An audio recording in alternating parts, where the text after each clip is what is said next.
Hello everybody, this is Zelda Maniac 1994, and welcome to a random, well, for me, Zelda Rants video. I'm finally going to be covering Breath of the Wild. Isn't that crazy? So, I've been busy playing some more Breath of the Wild. I tried doing the Champions Ballad and I finished it, which is, if you don't know, the Champions Ballad is the DLC story pack that was added in late 2017. I completed it about a week ago, so I'm pretty late to the party. And then after I did that, I've been working on the Master Trials, which is part of the first pack of the DLC, which basically it's just a side quest to amplify the Master Sword's power. But now that I've taken in pretty much everything that Breath of the Wild has to offer, I want to pull up my rants video, which is pretty much a super long extension of my opinion section of my Breath of the Wild review. So let's get to it. First of all, there are a lot of things I'm thinking about in my head with Breath of the Wild about like how people are like, Breath of the Wild is so good because it did so many new things to the Zelda franchise that hadn't been done before. And there are a lot of arguments that have been in my head about what it has done, but aren't new to the series necessarily. For instance, let me run through all the things I've been thinking about that people could make a comment about that Breath of the Wild did new, but another game from the past, 18 games did before it. So let's talk about them all in a row. First of all, you can change your clothes. This is the first time you can do it in Breath of the Wild. Nope. The first instance you could change your clothes in was The Legend of Zelda for the NES back in 1986. And if you want to go the whole thing of, well, Breath of the Wild lets you change it whenever you want. Okay, you could do that in Ocarina of Time, which is the fifth game. No, 1998. So, no, Breath of the Wild didn't do it first. Breath of the Wild, you can now jump with a dedicated button. No, Zelda 2 did that. The second Zelda game came out, and it had the jump button. It's the first time. Breath of the Wild didn't do it. And later games would have Link be able to jump, but with like an item or something like that in order to help him jump, or off of ledges. But Zelda 2 was the first game that had him dedicated jump button for him. So no, Breath of the Wild's not new for that.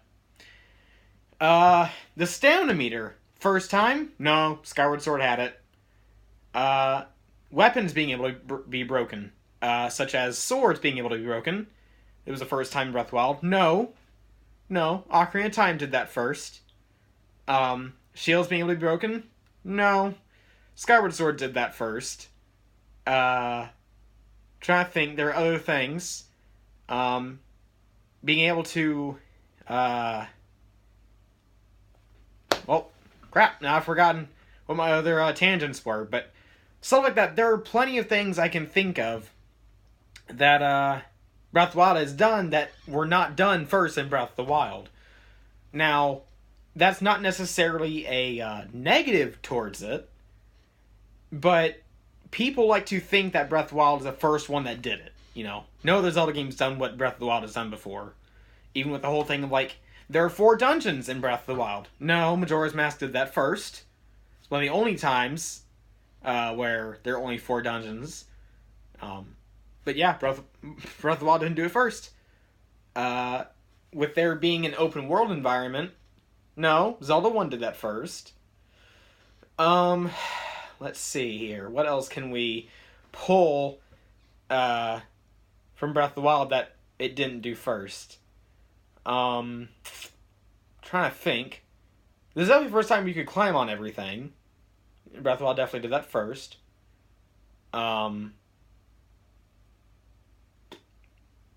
I can't really think of much else. I'm pretty sure there's other things that Breath of the Wild has done that previous Zelda games have done before. But, anyways, like I said, not really a negative towards it. It's just things that I'm sure people would bring up at one point or another about about why Breath of the Wild is so good and why it's a masterpiece. No. It's not. Let's go to that, actually. Breath of the Wild is a masterpiece. Upon launch, it got many 9 out of 10s and 10 out of 10s from many different gaming outlets. And, fans and critics like, oh, this game is a masterpiece. But why? Why is Breath of the Wild a masterpiece? Now, let me put like this for you, to put into context. When Ocarina of Time came out, it was given a 99 out of 100 on Metacritic, and scored very high on other gaming sites afterwards, and was considered, and is still considered, a masterpiece by many. But back then, when it came out in 1998, it was like the biggest thing. Like, it was the thing to end all things Zelda. Pretty much. It was treated like the magnum opus of the Zelda franchise, which is funny because at that point there were only been 5 installations, counting Ocarina of Time. But still, it was treated as the magnum opus for Zelda games. And many years later, it's been almost 20 years now as of this recording, Ocarina of Time has been looked at more critically, and a lot of people have changed their tune as to how they think Ocarina of Time, what they think it is. And a lot of people don't really think it's a masterpiece. Now, people will agree that it's very influential to Zelda. It did a lot of things for the Zelda franchise that, are just well established, that are hard to go against, that Breath of the Wild took away, I might add. But Ocarina of Time was so highly regarded at first, like the first 3 or 4 years, it was so highly regarded. And for a lot of people, now it's their nostalgia that makes the game so good in their eyes. And myself included. I am very much, I'm very much partial to Ocarina of Time. I've bought the game so many times on so many different consoles. Like, every console it is on, I have it on that. The Wii, the Wii U, the GameCube. I have it on the GameCube like twice. The 3DS, I have that twice on the 3DS because of the physical version, the digital version of the 3D version. Stuff like that. I have it on pretty much every single console it's been on. I even just got like a second Nintendo 64 Ocarina of Time cartridge today because I was trying to get the hard box for it, so for collection purposes. But I'm very much partial towards Ocarina of Time, and in my eyes, it is a masterpiece. Anyway, what does this got to do with Breath of the Wild? Why am I talking so much about Ocarina of Time when it is about Breath of the Wild? Let me tell you. As I mentioned, nowadays, it isn't regarded as a masterpiece anymore, Ocarina of Time. It's regarded as very good and influential, and it's critical towards Zelda's history. But a lot of people have looked at it more critically and realized it has many faults. With Breath of the Wild, I think it's the same thing. It's relatively the same factor going on right now. It's not really as new as it was when it came out. Duh, that makes sense. It can't be new if it isn't new anymore. But what I mean is, it may not be as new as it used to be, but it's still relatively fresh in our minds. It only came out, like, over a year ago. But it's only been a year. It hasn't even been 2 years yet since Breath of the Wild is released. And, I look on Twitter almost every day, and I see all these Breath of the Wild clips about people loving the game and enjoying the game and playing it so much. And, like, I saw this one tweet, like, playing it again for the 5th time. Like, that boggles my mind. And, the game is good. Alright, don't get me wrong. Breath of the Wild is a good game. But it is not a good Zelda game. What does that mean? It just means that it doesn't, in my opinion, it doesn't fit into what a real Zelda game is. Breath of the Wild is not a real Zelda game. There are too many things that differentiate itself from the rest of the franchise. Arguably more so than what Majora's Mask did for the franchise. It alienates itself, even. There's no clear timeline for Breath of the Wild yet, as far as I know. I could be mistaken. I have yet to look at the the encyclopedia, which I know doesn't have anything about Breath of the Wild in it. However, there may be some clues in there, but really, until we get more information about Breath of the Wild, there's no placement in it for it that's been... I'm sorry, my words are getting scrambled. There is no set-in-stone location for it on the timeline yet. We know that it takes place after Ocarina of Time, like thousands of years. And there was the Japanese, either Nintendo website or Zelda website, puts Breath of the Wild at the end of all 3 timelines. So what does that mean? Does it mean that Breath of the Wild happens after every timeline? Or does it all come back into a unified timeline? I don't know. And if you're wondering about the whole timeline split thing, don't worry, I'm working on a series of videos that are going to go through that. But right now, let's focus on Breath of the Wild. So anyway, I want to get back to what I was saying about how people think it's a masterpiece now, but it won't be. I think if you give it about 5 years, people will look at it more critically. And, they'll see its faults a lot better. I don't know. See, here's the complicated thing about what would make it a masterpiece, is it's all subjective. I mean, yeah, critics love it. Fans love it. And I've seen a lot of Zelda YouTubers talk about how it's one of their most favorite Zelda games. Or it's their favorite Zelda game of all time. And to me, that just baffles me. Am I really that ridden with nostalgia that I can't accept Breath of the Wild as a Zelda game or as it being a good Zelda game? I guess so. And that may be a fault of mine. But I want to talk about why I don't think it's a good Zelda game. This story is severely lacking. Alright, it's more basic than Ocarina of Time.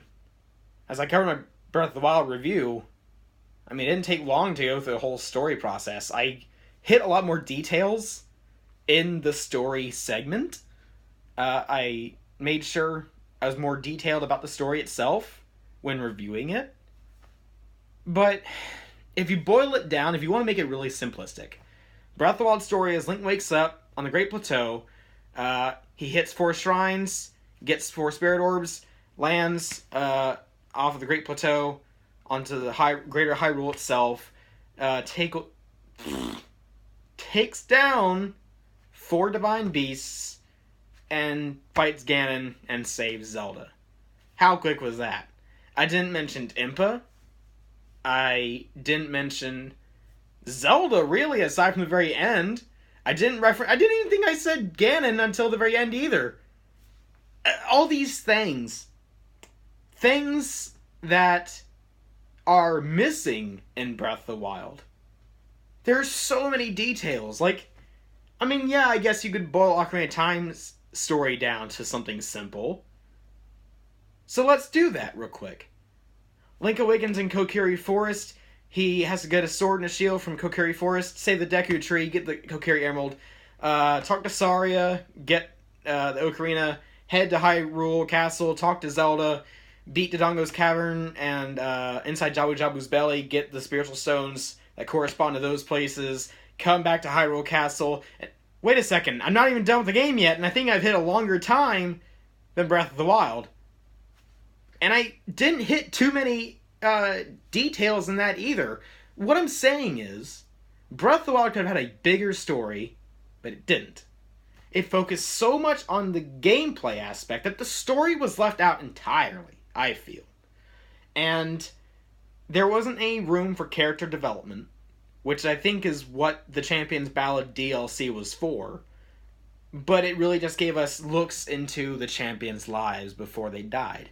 Which is very cool. I will say, when I saw the cutscenes for them, it was really cool to see them in action, or to see their personality quirks. And, we didn't get too much character for the sages in Ocarina of Time. But here's what I want to exaggerate. Ocarina of Time came out nearly 20 years ago on the 3rd generation for Nintendo consoles, the Nintendo 64, which came out in the late 90s. And it wasn't a very powerful system. Ocarina of Time was a very big game.